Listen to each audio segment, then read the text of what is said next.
என்னுடைய ஆசீர்வாதம் என்னை நம்புற அத்தனை பேருக்கும் உண்டு.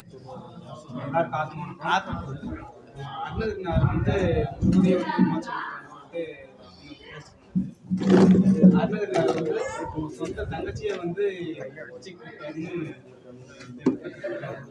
அவ்வளோ பாவம் பண்ணிட்டு முருகர் எதுக்கு வந்து அவருக்கு மோட்சம் நல்ல விஷயம். அதாவது வந்து நான் அதாவது நல்லா இருந்து ஒரு பெண் பெண் வச்சு அதுங்க அவர் அதை சுற்றினே இருக்கும்போது எந்த பொம்பளை அந்த குஷ்ரோகம் வந்துச்சு. அவர் குஷ்ரோகம் வந்தோடனே அதை பார்த்து எந்த பொம்பளை அருவறுப்பு அதை ஒரு கையில் புண்ணு வந்து சீவு ஒன்று யார் பக்கம் வருவாங்க. அந்த நேரத்தில் வரும்போது இவங்ககிட்ட இவர் ஒரு பெரிய பணக்காரன் எல்லாம் புட்டு எல்லாம் காலி வச்சு ஒன்றுல வச்சு சும்மா யாருக்குலாம் வரமாட்டாங்க. அதுக்கு நோவு வேற வச்சு எல்லாம் பார்த்து போகிறாங்க. அப்போ வந்து அவர் தங்கச்சி இல்லை அக்கா வந்து என்ன ஆகுதுன்னா இந்த துன்பத்தை அந்த அக்காவுக்கு வந்து கல்யாணம் ஆகுது. கல்யாணம் ஆகுதுன்னா அந்த அந்த தம்பி படுற துன்பத்தை பார்த்துட்டு நான் கல்யாணம் பண்ணாது இதுக்கு காரணம் இருந்தாங்க நீ என்ன யூஸ் பண்ணிக்கன்னு சொல்லும் போது ஐயோ அக்காவே சொல்லிடுச்சு அது எனக்குள்ள மோசமான கெட்டவனா இருக்கிறான்னு அந்த மனசை வெறுத்து இந்த மாதிரி ஒரு கீழ்த்தரமான புத்தி இருக்கிறனால நான் இன்னைக்கு கூட மோசமாயிட்டு இன்னும் எதுவும் இருக்கக்கூடாதுன்றதுக்காக தான் உள்ள போறாரு. அந்த உழும்போது சிவம் பிடிச்சிட்டாரு, முருகர் பிடிச்சிட்டாரு. காப்பாற்றி வந்து சும்மாரு சொல்லாருன்னு சொல்லிட்டு போயிட்டாரு. அந்த சும்மாரோட கப்புறம் உட்காந்து எதுவும் பேசுறது எந்த செயலும் இல்லை. நல்லா ஆயிடுச்சு, கெட்டவன் நல்லவன் ஆயிட்டான், ஞானி ஆயிட்டாரு. அப்போ அந்த அளவு வந்து அந்த அளவு ஆகணுன்ற ஒரு விதி. அந்த அவரோட கர்மான பாவத்தை அனுபவிக்கிறது அந்த தீர்ந்து ஒரு ஞானி ஆகணும் விதி தான் அது அது மாதிரி ஆகுது. அவ்வளோ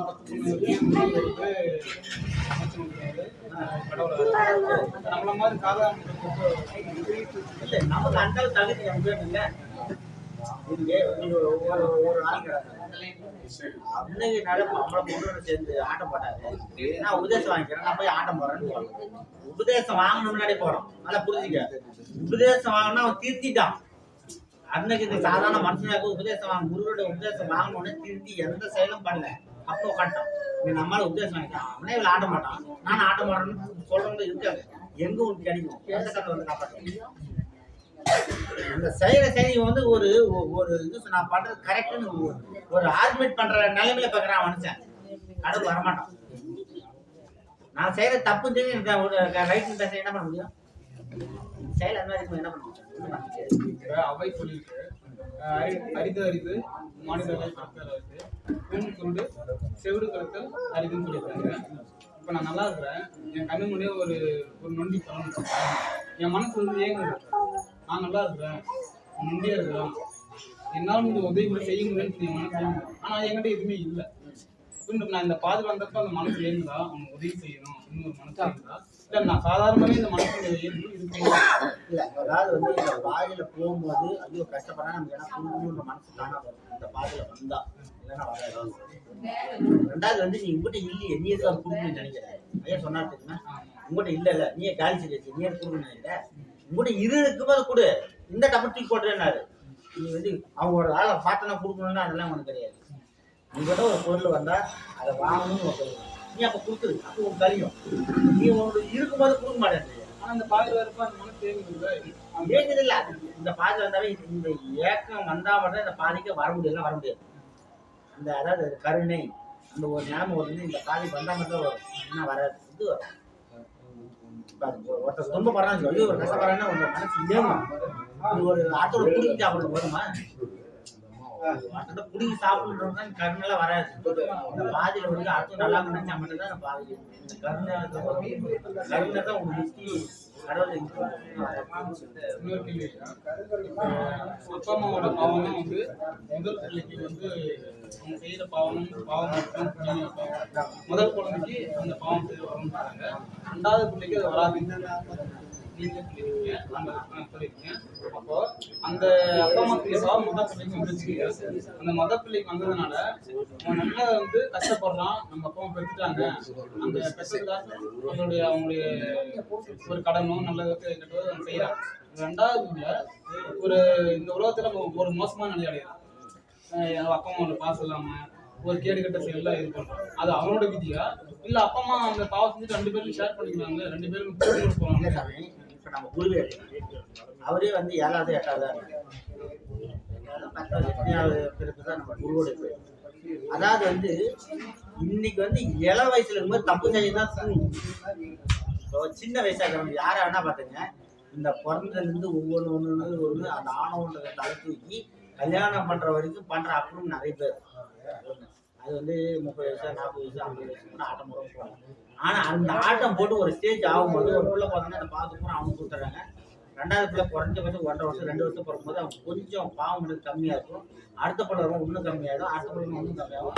ஒரு ஸ்டேஜ் வளர்ந்தப்பறம் தப்பு பண்ணதே தோணாது. அப்படி எங்க பாவம் அந்த ஞானத்தை நோக்கி போடுற பிள்ளைங்க பூரா பாருங்க. 5வது ஒரு தாய்க்கு 5 பிள்ளை 6 பிள்ளைக்கு மேலே கிட்ட ஞானத்தை நோக்கி நல்லா யோசிச்சு பாருங்க. இப்போ நம்ம யார் எடுத்தாலும் சரி 7வது பிள்ளை 8வது பிள்ளை 10வது பிள்ளை இது புள்ள பிறக்கும் போது அவங்க அந்த வயசான காலத்துல அந்த பெற்றவங்களுக்கு வந்து தப்பு செய்யணும்னு தோணாது. நல்லா யோசிச்சுப்பாரு. அப்ப அந்த தப்பு செய்யணும்னு தோணாதப்போ அவங்க வந்து அடுத்து நல்லா இருக்குன்னு நினைக்க அந்த குழந்தைக்கு வந்து நல்லா இருக்கணும் அடுத்தவங்களாம் பார்க்கும்போது நல்லா இருக்கணும்னு தோணும். முதல்ல வந்து வராது. இப்போ சின்ன வயசுல பெரிய பெரிய ரவுடியில் ஆட மாட்டோம் பார்த்து இள வயசுல பெரிய எல்லாத்தையும் வெட்டுவான் கொள்ளுவான் பண்ணுவான். அது ஒரு ஸ்டேஜான ஒரு 30 35 40 வயசுல ஆட்டம் போடுறோம். அதுக்கு மேலே வேற ஆட்டம் குறைஞ்சி யோகி மாதிரி மாறிடும். நிறைய பேர் ரவுடி ஆகிறதெல்லாம் பாரு, ரவுடி ஆகிறதெல்லாம் பாரு எல்லாம் தெரியும். அந்த வயசு ஆகும்போது அவனுக்கு பயம் வந்துருது. அந்த இள வயசுக்கு போது பயம் வருது. அதான் இளங்கன்னு பயம் அறியாதுன்னு ஒரு பழமொழி. அந்த இள வயசுலேருந்து எல்லாம் தப்பு பண்ணோம், எல்லாத்தையும் கொடுக்கணும், எல்லாத்தையும் செய்வோம். அந்த ஒரு ஸ்டேஜ் வரும்போது என்னன்னா இந்த இதெல்லாம் அப்படியே குறைய ஆரம்பிச்சு. அந்த மாதிரி வரனால தான் அந்த ஞானத்தை நோக்கி இந்த கருணை நோக்கி இதெல்லாம் போகும்போதெல்லாம் அப்படித்தான் வல்லாரே கஷ்டப்படுதான். அதுக்கு முன்னாடி எத்தனை அக்கா தம்பி அண்ணன் இருந்தாங்கல்ல, அந்த கடைசியாக பிறக்கும்போது அந்த மெச்சூரிட்டியாக அந்த புள்ள பிறக்கும். அந்த அப்பா அம்மா வந்து அந்த இப்போ இருக்கிற மாதிரி இல்லை கெட்ட புத்தி கெட்ட எல்லாம் யாருன்னா அப்பா அம்மாவும் இல்லை. அதுதான் எந்த ஞாபகம் என்ன அப்போ பிறந்ததுக்கெல்லாம் வந்து ஒரு ஸ்டேஜ் வர வரைக்கும் ஒரு அந்த கல்யாணம் பண்ணுற வரைக்கும் அப்ரூவ் பண்ணுவோம். கல்யாணம் பண்ண அந்த புள்ள பிறந்தது அப்ளிகேஷன் மாதிரி புள்ளன்னு மாதிரி அங்கே வந்து அந்த தப்பு பண்ணுறதுக்கு குறையும். இன்னொரு புள்ள பிறந்தது இன்னும் குறைஞ்சிரும். இன்னும் வயசு ஆக ஆகுன்னு தப்பு பண்ணது தோணாது. வயசாக இருக்கும் எனக்கு தப்பு செய்யலாம். இப்போ நான் கிளவாயிட்டேன். இப்போ நான் ஒரு பிள்ளை வந்து தப்பு பண்ணணும், இந்த பாதி தப்பு பண்ணணும்னா எல்லாம் நல்லா இருக்கும். எல்லாம் நல்லா இருக்கும். அந்த அந்த கருவிலே உருவாகிடும். அது இயற்கையாக அப்படி வரும்.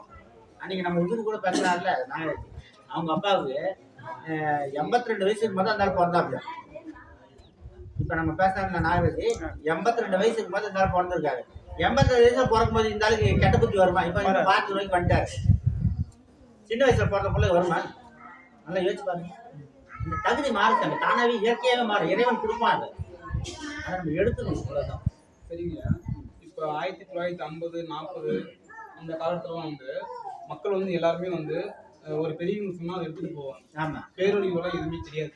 இப்போ இந்த 2000 வந்து பார்த்தீங்கன்னா வருஷம் நவம்பர் டிசம்பர் நிறைய பேரொழி வரும். ஆமா, இன்னொரு வருஷம் அந்த வாக்கு வந்து 2020 அழியும் 2030 அழியுன்றப்பெல்லாம் ஏதோ ஒரு கோணத்துல ஏதோ ஒரு இடத்துல மக்கள் அழிஞ்சிட்டே வராங்க. ஏதோ ஒரு பேரிட, அது இயற்கையா இருக்கட்டும் இல்லை மழை காலமா இருக்கட்டும் புயலா இருக்கட்டும், அது அழிஞ்சிட்டே வராங்க. இது வந்து மக்கள் திருந்தி வாழ்றதுக்கு ஒரு அறிகுறியா இல்ல உலகம் அழிவுக்கு ஆரம்பம். இது வந்து கொஞ்சம் தான். அதாவது மொத்தமா அழிவுக்கு இன்னும் ஐயா சொன்ன மாதிரி இன்னும் ஒரு 1000 வருஷம் இருந்துட்டாரு. தண்ணியில பூரா அழிஞ்சதுன்னு சொல்லியிருக்குது ஐயா சொல்லி 1000 வருஷத்துக்கு பின்னாடி. அதனால இப்போ வந்து கொஞ்சம் நிறைய வெயிட் இருக்குது. ஏன்னா கொஞ்சம் பார்த்து இறங்க இது மாதிரி ஒரு 100 கிலோமீட்டர் தூக்கி பாரு. யாருன்னா கொஞ்சம் கொடுத்தா கொஞ்சம் இன்னும் கொஞ்சம் கூட கொஞ்சம் கொஞ்சமாக சின்ன முட்டையா இருக்குல்ல, பூமியோட பாரத்தை கொஞ்சம் குறைக்கிறான். அது மொத்தமாக அழியது பின்னாடி. சரிங்கய்யா. அனைவருக்கும் ஆத்மானுக்கும் ஒவ்வொரு மாதமும் பௌர்ணமி அன்று நமது தருமபுரி ஆசிரமத்தில் உபதேசம், அன்னதானம் மற்றும் ஆன்மீக வகுப்பு நடைபெறும் என்பதை மகிழ்ச்சியுடன் தெரிவித்துக் கொள்கிறோம். அன்னதானம் காலை 9 முதல் நடைபெறும். பக்தர்களும் சீடர்களும் கலந்து கொள்ள ஐயாவுடன் ஆசீர்வாதத்துடன் கேட்டுக்கொள்ளப்படுகிறது.